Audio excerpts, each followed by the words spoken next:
அப்போ அவங்க எப்போ பசியை உணர்றாங்க? ஓய்வாக வந்து உட்காரும் பொழுது தான் அந்த பசி.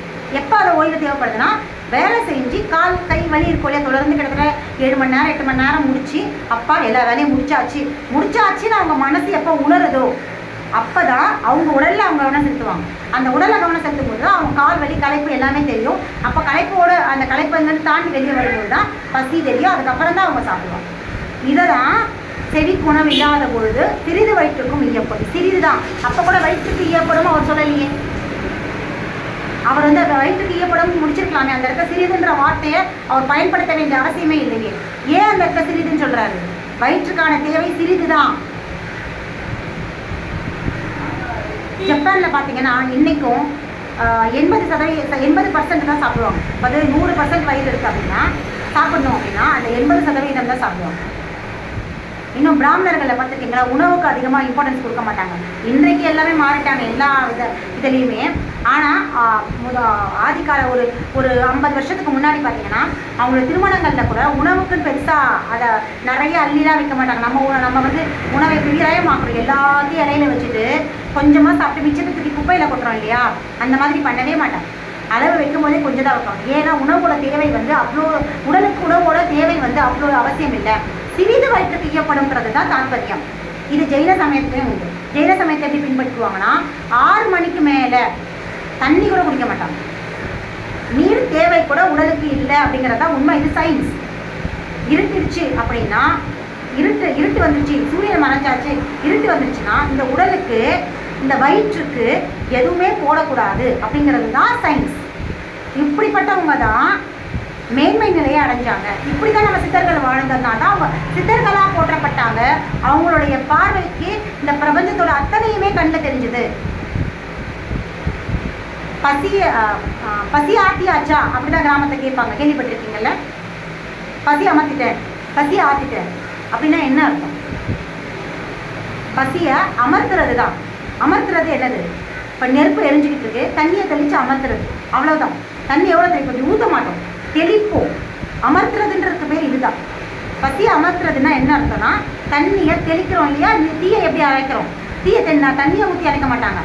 அடுப்பு எரியுது, எப்படி அமர்த்துவாங்க? லேசாக தண்ணியை தெளிப்பாங்க. அப்போது லேசாக வயிற்றுக்கு உணவு போடுங்க. அதுதான் பசியை அமர்த்துறது. பசித்து அமர்ந்து பசித்து எழணும். இதுதான் உண்மை. பசியோடு உட்கார்ந்து பசியோடு எந்திரிக்கணும். பசியை மொத்தமாக தீர்த்திடக்கூடாது, அமர்த்தணும். அமர்த்துறது வேற, தீர்க்கிறது வேற. தீர்க்கிறது அப்படிங்கிறது முட்டை சாப்பிடுறது. அமர்த்துறதுங்கிறது தண்ணியை தெளிக்கிறது. அப்போது அளவு கொஞ்சமாக சாப்பிட்டு பசியோடு எந்திரிக்கணும். அந்த பசிங்கிற தீ உள்ளே இருந்துக்கிட்டே இருந்தால் தான் உடல் வந்து இயக்கத்திலேயே இருக்கும். ஃபுல்லாக முட்டை சாப்பிட்டு அவங்களால வேலை செய்ய முடியுமான்னு பாருங்களேன். போய் தூங்குவாங்க. அதுவே அறவயிறு, அதாவது தேவைக்கு கொஞ்சமாக அளவோடு சாப்பிட்றவங்க பார்த்தீங்கன்னா சுறுசுறுப்பாக இருப்பாங்க. படுக்க மாட்டாங்க, தூங்க மாட்டாங்க. முட்டை சாப்பிட்றவங்க, ஃபுல்லாக சாப்பிட்றவங்களுக்கு தூக்கம் தான் வரும். இதுதான் பசியை தீர்க்கிறது. இப்படி தீர்த்தாச்சுன்னா உடல் வந்து படுக்க வச்சிடும். பசியை அமர்த்தி பாருங்க, சுறுசுறுப்பாக இருக்கும். இதை தான் திருவள்ளுவர் செவிக்குணவு இல்லாத பொழுது சிறிது வயிற்றுக்கும் ஈயப்படும். அதனால தான் அவர் திருவள்ளுவராக இருக்கிறார். அவர் செவிக்குணவு இல்லாத பொழுது தான் வயிற்றுக்கு கொடுத்தார். அதனால தான் இன்னைக்கு அவர் வந்து ஒரு வள்ளுவ பெருந்தகையாக இருக்கிறாரு.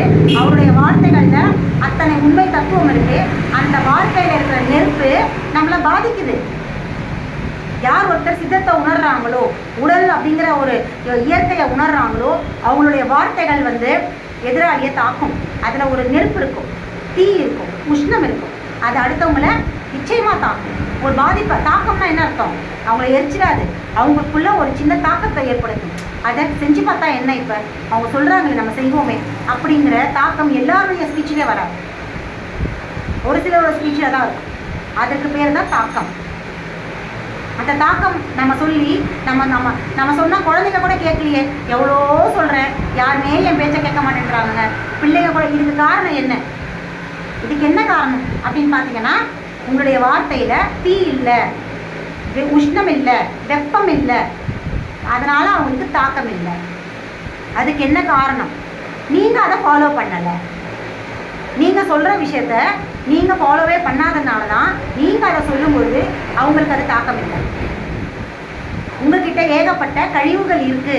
அந்த கழிவுகள் இருக்கிறதுனால உங்களுடைய வார்த்தை, உங்களுடைய பேச்சு அடுத்தவங்களுக்கு எந்த தாக்கத்தையும் ஏற்படுத்த மாட்டேங்குது, எரிச்சலை கொடுக்குது. உங்கள் கழிவுகளோட ரிஃப்ளெக்ஷன் தான் எதிர்க்கப்படுதே தவிர உங்களோட பேச்சுடைய உண்மைத்தன்மை, அதில் இருக்கிற நல்ல விஷயங்கள் போக மாட்டேங்குது. ஏன்னா அதில் இருக்க நல்ல விஷயங்களை தாண்டி உங்கள் உடம்புலையோ உங்கள் புத்தியிலையோ உங்கள் மனசில் இருக்கிற கழிவுகள் முன்னுக்கு போகுது. இதை பின்னுக்கு தள்ளிட்டு அது முன்னுக்கு போகிறதுனால எதிராளிகிட்டேருந்து எதிர்மறையான விளைவுகள் கிடைக்கிது. அது பிள்ளைங்களாக இருந்தாலும், நண்பர்களாக இருந்தாலும், மனைவியாக இருந்தாலும், அங்கேருந்து வர்ற எதிர்வினைகளுக்கான காரணம் என்ன அப்படின்னு பார்த்தீங்கன்னா உங்கள் வார்த்தை. அதில் நீங்கள் சொல்கிற வார்த்தைக்கு பின்னாடிலேருந்து கழிவுகள் இந்த வார்த்தையை பின்னுக்கு தள்ளிட்டு அது முன்னாடி வர்றதுனால அந்த கழிவுகள் எதிரில் இருக்கிறவங்ககிட்ட இருந்து இந்த தாக்கத்தை தான் ஏற்படுத்துது. நீங்கள் எதில் நினைஞ்சிருக்கீங்களோ அதுதாங்க எதிர்கிட்டேருந்து அதான் நீ எதுவாக ஆக நினைப்பாகோ அதுவாகவே ஆவாயினா என்ன அர்த்தம்னா நீ எப்படி இருக்கிறியோ அதுதான் உனக்கு எதிர்கிட்டேருந்து கிடைக்கும், அதான் ரிஃப்ளெக்ட் ஆகும். நீ இங்கே கழிவு இல்லாமல் இருந்தினா உன்னுடைய தாக்கம் எதிரிலேருந்து நல்ல விஷயங்களை கொண்டு வரும். நீ இங்கே கழிவோட இந்த கழிவு அப்படின்னா உடல்லையும் சரி மனதிலையும் சரி. மனதில்னா வக்ர புத்தி, பொறாமை, பொச்சரிப்பு, வெறுப்பு, கோபம், ஆத்திரம், தான் வாழணும்னு நினைக்கிற குணங்கள், அடுத்தவங்க கெட்டு போகணும்னு நினைக்கிறது, அடுத்தவங்க காசு அபகரிக்கணும்னு நினைக்கிறது, நிறைய சேர்த்து வைக்கணும்னு நினைக்கிறது, பொய் சொல்கிறது, அடுத்தவங்களை கெடுக்க நினைக்கிறது, அடுத்தவங்க நாசமாக போகணும், நான் வாழணும்னு நினைக்கிறது, இப்போ எல்லாமே. அப்புறம் நான் ஆணாக இருந்தால் பெண்களை டாமினேட் பண்ணணும்னு நினைக்கிறது, பெண்ணாக இருந்தால் ஆண்களை டாமினேட் பண்ணணும்னு நினைக்கிறது, தன் பேச்சை எல்லாரும் கேட்கணும்னு நினைக்கிறது, எல்லாமே என்ன அப்படின்னு பார்த்தீங்கன்னா வக்ர புத்தி தான். கழிவுகள் இது எல்லாமே மனதோட கழிவுகள், சிந்தனையோட கழிவுகள், புத்தியோட கழிவுகள். உடலோட கழிவுகள் எது? பசிக்காமல் சாப்பிட்றது, மாத்திரைகளை சாப்பிட்றது, இரவில் தூங்காமல் இருக்கிறது, இப்போ ஓய்வு கேட்கும்போது ஓய்வு எடுக்காமல் பணம் தான் முக்கியம் அப்படின்னு சொல்லிட்டு அந்த வழியை மீறிட்டு மாத்திரைங்களை போட்டுட்டு போய் உட்காந்து சம்பாதிக்கணும் அப்படின்னு நினைக்கிறது. இதெல்லாம் எங்கே போய் கொடுப்பீங்க? எங்கே கொடுப்பீங்க? ஹாஸ்பிட்டலில் தான் போய் கொடுப்பீங்க. நீங்கள் எப்படி சம்பாதிக்கிறீங்களோ அப்படி தான் கொடுப்பீங்க. அதுதான் நீ எதுவாக ஆக நினைக்கிறாயோ அதுவாக ஆவாய். ஓய்வு முடியல அப்படின்னும் பொழுது நீ மாத்திரையை சாப்பிட்டுட்டு சம்பாரிச்சின்னா அதே மாத்திரை கொடுக்குற ஹாஸ்பிட்டலுக்கு தான் நீ அந்த சம்பாதிக்கிற காசு எடுத்துமே கொடுக்க. அவங்களுக்காக சம்பாதிக்கிறோம். யாருக்கு சம்பாதிக்கிறோம்? நம்ம நல்லா இருக்கணும், நம்ம குழந்தை குட்டி நல்லா இருக்கணும் தானே சம்பாதிக்கிறோம்.